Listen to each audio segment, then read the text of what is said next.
بدنام زمانہ، چرب زبانی کے ماہر اور صحابہ کے خلاف ورگلانے والے ایک شخصیت مرزا محمد علی، جو سورۃ التوبہ کے اندر ایک آیت ہے والذین یکنزون الذهب والفضة ولا ينفقونها فی سبیل اللہ، اس آیت کے سلسلے میں حضرت معاویہ اور حضرت ابو ذر غفاری رضی اللہ عنہ کے مابین اختلاف ہو جاتا ہے۔ مرزا کہتا ہے کہ اس بندے سے میری جان چھڑائیے، اس لفظ پر آپ غور کیجئے، اس بندے سے میری جان چھڑائیے، اور کہتا ہے کہ ان کو ہاتھ ڈالنا آسان نہیں، یعنی حضرت معاویہ کے بارے میں کہہ رہا کہ ان پہ ہاتھ ڈالنا آسان نہیں، یعنی ابو ذر غفاری پر حضرت معاویہ کا ہاتھ ڈالنا۔ موویز دیکھنے کی لوگوں کو وہ تلقین کر رہا ہے، لوگوں سے کہہ رہا ہے کہ حضرت عثمان کے اوپر، حضرت ابو ذر غفاری کے اوپر جس طریقے سے ایران والوں نے موویز بنائی ہیں، لہٰذا آپ لوگ بھی اس موویز کو دیکھیں۔ سلوا روما وقيصرها سلوا فرسا وكسراها سلوهم كيف بسم اللہ الرحمن الرحیم، نحمدہ ونصلی ونسلم وبارک علیہ۔ عزیزان گرامی، جیسا کہ آپ ویڈیو کے تھمبنیل کو دیکھ کر سمجھ ہی گئے ہوگے کہ یہ ویڈیو کس سے متعلق ہونے والی ہے۔ یہ ویڈیو بدنام زمانہ، چرب زبانی کے ماہر اور صحابہ کے خلاف ورگلانے والے ایک شخصیت مرزا محمد علی سے متعلق ہے۔ انجینئر محمد علی مرزا آج کے وقت کے بہت بڑے فتنہ بن چکے ہیں، اور لوگوں کو جس طریقے سے صحابہ کے خلاف ورگلاتے ہیں اور مائنڈ ڈسٹرب کرتے ہیں، اس میں انہیں ید طولہ حاصل ہے، وہ اس فیلڈ کے ماہر بن چکے ہیں۔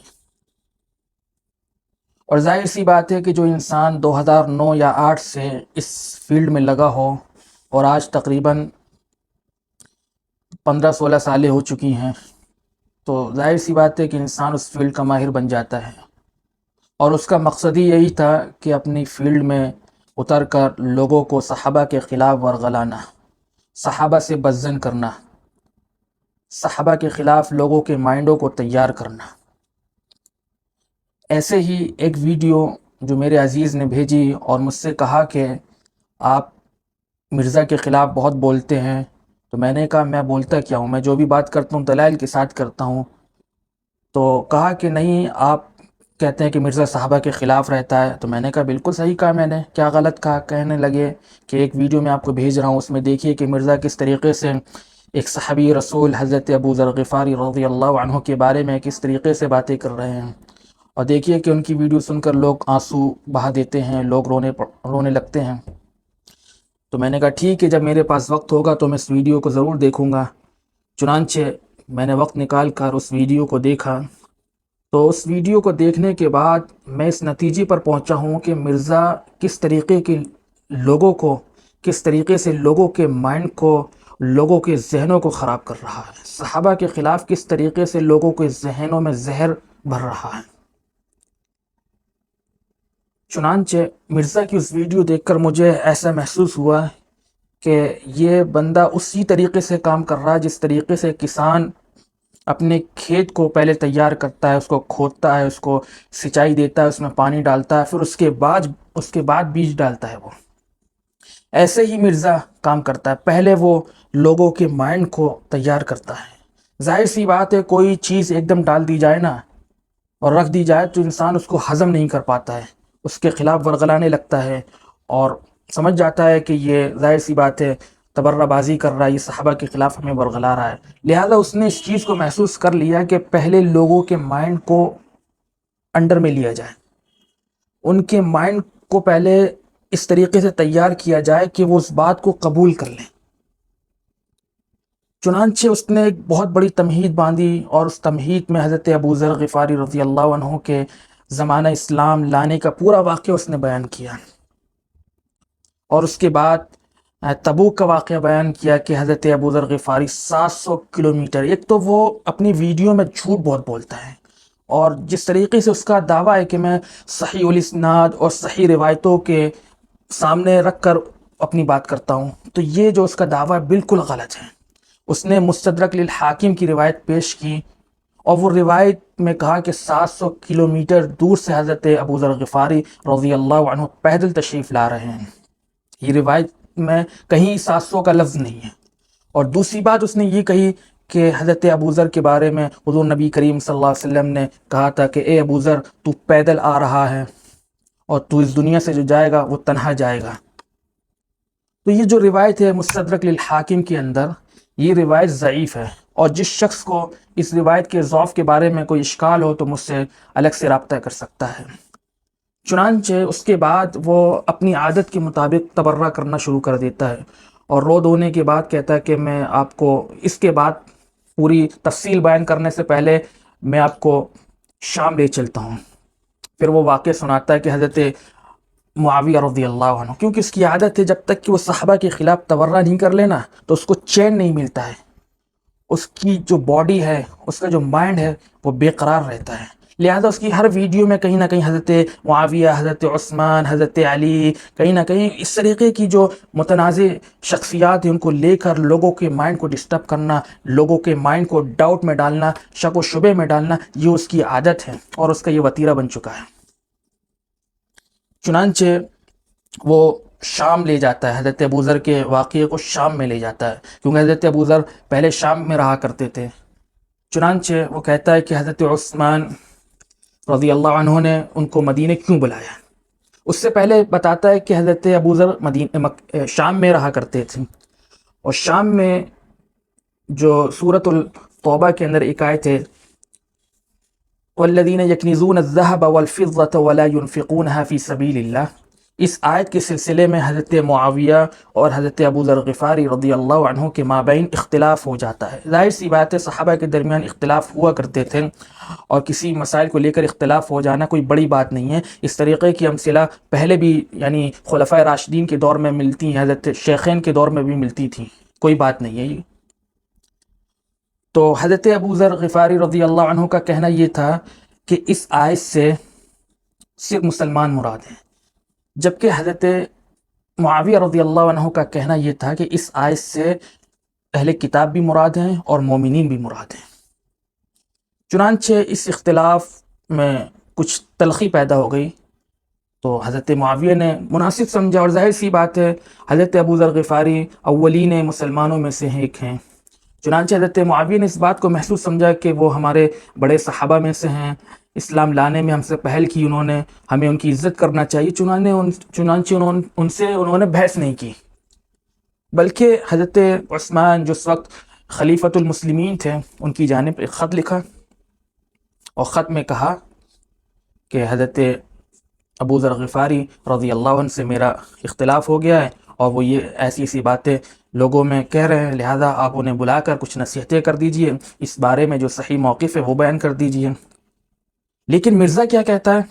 مرزا کہتا ہے کہ اس بندے سے میری جان چھڑائیے، اس لفظ پر آپ غور کیجئے، اس بندے سے میری جان چھڑائیے، اور کہتا ہے کہ ان کو ہاتھ ڈالنا آسان نہیں، یعنی حضرت معاویہ کے بارے میں کہہ رہا کہ ان پہ ہاتھ ڈالنا آسان نہیں، یعنی ابو ذر غفاری پر حضرت معاویہ کا ہاتھ ڈالنا، اس لفظ کو دیکھیے کہ انہوں نے کہا اس بندے سے میری جان چھڑائیے، کیونکہ ان پر ہاتھ ڈالنا ہمارے لیے مناسب نہیں ہے، کیونکہ یہ بڑے صحابی میں سے، یعنی اس کا کہنے کا مطلب یہ کہ جو چھوٹے صحابی ہوتے یا چھوٹے لوگ ہوتے ہیں اس پر حضرت معاویہ رضی اللہ عنہ ہاتھ ڈال دیتے۔ ہاتھ ڈالنے ایک محاورہ ہے، یعنی عزت آبرو سے کھیلنا، آبرو ریزی کرنا، کسی کو ذلیل و خوار کرنا، کسی کو مارنا، یہ ہاتھ ڈالنا یہ ایک محاورہ ہے۔ یہ کس کے لیے استعمال کر رہا ہے؟ حضرت معاویہ، ان کے لیے استعمال کر رہا ہے۔ اس طریقے سے یہ لوگوں کو ورغلاتا ہے، آپ اندازہ لگائیے۔ اس کے بعد وہ حضرت معاویہ وہاں سے خط لکھتے ہیں، اور کہتا ہے کہ حضرت عثمان کے پاس وہ آتے ہیں، اور حضرت عثمان کہتے ہیں کہ تو مدینے چھوڑ کر چلے جاؤ، کیونکہ یہاں پر فتنہ پھیل رہا ہے، تمہاری وجہ سے فتنہ کھڑا ہو رہا ہے۔ حالانکہ ایسی بات نہیں ہے، وہ کیوں مدینے سے ربضہ تشریف لے گئے، اس کی وجہ کیا ہے؟ اس کی وجہ یہی تھی جس طریقے سے بخاری کے اندر روایت موجود ہے، میں آپ کے سامنے روایت بھی پڑھ دیتا ہوں۔ فرماتے ہیں کہ حدثنا علی بن ابی حاشم سمع حشیما قال اخبرنا حسین عن زید بن وهب قال مررت بربضہ فإذا أنا بأبي ذر فقلت له ما أنزلك منزلك هذا؟ قال كنت بالشام فاختلفت أنا ومعاوية في هذه الآية الذين يكنزون الذهب والفضة ولا ينفقونها في سبيل الله. قال معاوية نزلت في أهل الكتاب فقلت نزلت فينا وفيهم فكان بيني وبينه في ذاك.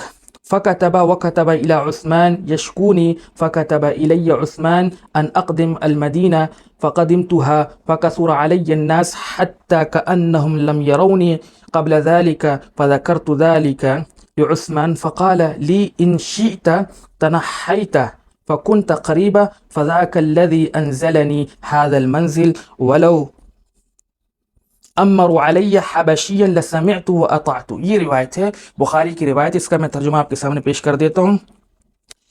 فرماتے ہیں کہ حسین بن زید بن وہب فرماتے ہیں کہ مررت بالربذہ، میں ربضہ کے پاس سے گزرا، چنانچہ میں نے حضرت ابو ذر کو دیکھا وہاں پر. فقلت له، میں نے ان سے کہا ما انزلک منزلک ھذا، آپ یہاں کیسے تشریف فرمائیں؟ قال كنت بالشام، میں شام میں ہوتا تھا. فاختلفت، میرا اختلاف ہو گیا اور معاویہ کا فی هذه الآیہ، اس آیت میں الذین یکنزون الذهب والفضة ولا ينفقونها فی سبیل اللہ، اس آیت میں اختلاف ہو گیا. تو معاویہ فرماتے ہیں کہ یہ آیت نازل ہوئی اہل کتاب کے سلسلے میں. فقلت، میں نے کہا کہ نزلت فینا وفیہم، یہ ہمارے اور ان کے بارے میں نازل ہوئی. فکان بینی وبینہ فی ذاک، اور میرے ان کے درمیان اس سلسلے میں تلخی پیدا ہو گئی. فکتب الی عثمان، تو انہوں نے حضرت عثمان کی جانب میری شکایت پیش کر دی حضرت معاویہ نے. فکتب الی عثمان، اور حضرت عثمان نے میری جانب خط لکھا کہ آپ مدینہ تشریف لے آئیے. تو میں مدینہ تشریف لے آیا. فکثر علی الناس، تو مجھ پر لوگوں کا ہجوم ہونے لگا. حتی کأنہم، گویا کہ وہ ان لوگوں نے مجھے اس سے پہلے کبھی دیکھا ہی نہ ہو، اس طریقے سے لوگ میرے پاس آنے لگے. ظاہر سی بات ہے حضرت ابو ذر غفاری اکابر صحابہ میں سے تھے، لوگ ان سے محبت کرتے تھے اور کافی دنوں سے وہ شام میں ہوتے تھے. تو جب وہ مدینہ تشریف لائے تو لوگ ان سے ملنے کے لیے جوک در جوک ان کے پاس آنے لگے. تو فذکرت ذلک، تو میں نے یہ بات حضرت عثمان کو بتائی.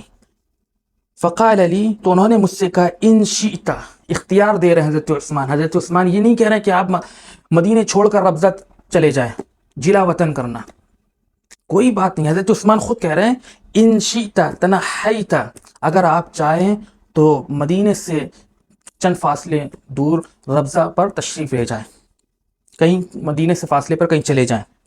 فذاک الذی انزلنی ھذا، تو یہ وجہ ہے جس کی وجہ سے میں یہاں پر ہوں. پھر فرمانا ہے ولو امروا، اگر مجھ پر کوئی حبشی بھی غلام ہوتا تو میں اس کی اطاعت بھی کرتا اور میں اس کی فرما برداری بھی کرتا. تو یہ روایت ہے. تو اس روایت میں کہیں بھی حضرت عثمان نے ان کو جلا وطن نہیں کیا، لیکن وہ بندہ کیا کہہ رہا کہ حضرت عثمان نے ان کو وہاں سے کہا کہ آپ وہاں چلے جائیے. اس طریقے سے یہ لوگوں کے ذہنوں سے کھیلتا ہے، لوگوں کے ذہنوں کو خراب کرتا ہے، صحابہ کے خلاف ورغلاتا ہے، لوگوں کو صحابہ سے متعفن کر رہا ہے، لوگوں کو صحابہ سے دور کر رہا ہے. یہ اس کی سازش ہے. یہ میں نے آپ کے سامنے روایت رکھی. اس روایت میں کہیں سے یہ پتہ نہیں چلتا ہے کہ حضرت عثمان رضی اللہ عنہ نے حضرت ابو ذر غفاری کو جلا وطن کیا ہو، کہیں سے بھی ظاہر نہیں ہوتا ہے. بلکہ حضرت عثمان کہہ رہا ہے کہ یہاں قریب میں کہیں رہنے لگو. اور ربضہ مدینہ سے کتنے کلومیٹر ہے؟ 3 میل دور ہے ربضہ مدینہ سے، 3 میل. یہ امام قسطلانی رحمہ اللہ کی رائے ہے کہ بلکہ انہوں نے خود کہا ہے کہ یہ مدینہ سے 3 میل دور ہے. یہی بات البدایہ کے اندر بھی لکھی ہوئی ہے کہ ربضہ مدینہ سے 3 میل دور ہے. اب بتائیے 3 میل کتنا ہوتا ہے؟ 1 میل 1 کلومیٹر، کوئی زیادہ دور نہیں ہے. اور پھر کہتا ہے کہ ایک صحرا، بالکل سنسان علاقہ، وہاں پہ کوئی نہیں آتا. یہ بھی بات غلط ہے. ربضہ ایسا علاقہ تھا وہاں پہ صحابہ کی آمد و رفت ہوا کرتی تھی، قافلے آیا جایا کرتے تھے. آپ بخاری، مسلم، ترمذی، میرے پاس وقت ہوتا یا ویڈیو طویل نہ ہونے کا خوف نہ ہوتا تو میں آپ کے سامنے وہ تمام روایتیں دکھاتا کہ جس میں کوئی صحابی رسول حضرت ابو ذر غفاری کے پاس سے گزر رہا، کوئی قافلہ پورا حضرت ابو ذر غفاری کے پاس سے گزر رہا. حتیٰ کہ ایک صحابی جن کا نام ہے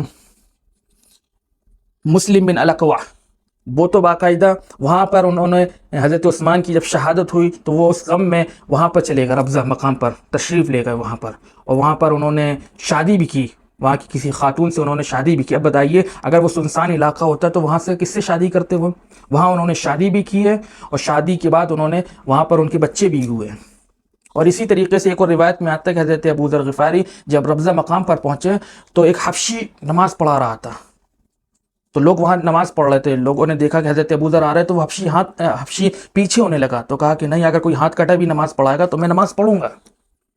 تو اس طریقے سے لوگوں کی آمد و رفت تھی، اور ربضہ کوئی ایسا مقام نہیں تھا جس طریقے سے اس فلم کے اندر فلمایا گیا ہے۔ اور وہ کہتا ہے، اور لوگوں کو نصیحت کر رہا ہے، مرزا لوگوں کو یہ نصیحت کر رہا ہے کہ آپ جس طریقے سے وہ موویز میں دکھایا گیا ہے، اور وہ موویز پوری موضوع روایتوں سے بھری پڑی ہوئی ہے، موضوع روایتوں سے، من گھڑت قصوں سے وہ پکچر پوری بھری پڑی ہوئی ہے، اور اس موویز دیکھنے کی لوگوں کو وہ تلقین کر رہا ہے، اور لوگوں سے کہہ رہا ہے کہ حضرت عثمان کے اوپر، حضرت ابو ذر غفاری کے اوپر جس طریقے سے ایران والوں نے موویز بنائی ہے، لہٰذا آپ لوگ بھی اس موویز کو دیکھیے۔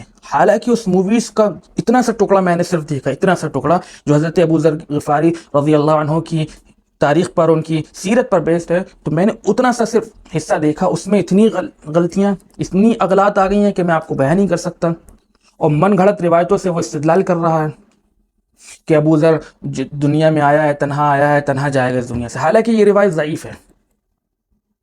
صحیح روایت علامہ ابن قیم رحمہ اللہ نے زاد المعاد کے اندر لکھی ہے، اس صحیح روایت میں کہیں بھی حضرت عبداللہ بن مسعود رضی اللہ عنہ کا ذکر نہیں ہے، اور اس صحیح روایت میں کہیں بھی یہ بات نہیں کہی گئی ہے۔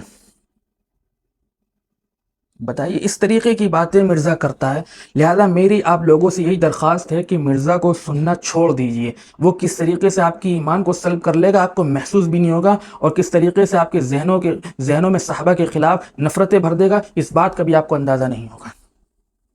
لہذا میری رائے ہے کہ آپ مرزا کو چھوڑ دیجئے، اس کی ویڈیو سننا چھوڑ دیجئے، ورنہ مجھے خوف ہے، مجھے ڈر لگ رہا ہے کہیں آپ کی ایمان سے وہ کھیل نہ جائے۔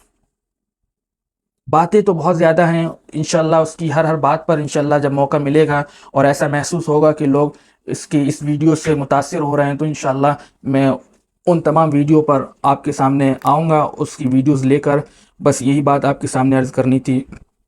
اللہ سے دعا ہے کہ اللہ تعالیٰ کہنے سے زیادہ عمل کی توفیق عطا فرمائے۔ وآخر دعوانا ان الحمد للہ رب العالمین، والسلام علیکم ورحمۃ اللہ۔ سلوا روما وقيصرها، سلوا فرسا وكسراها، سلوا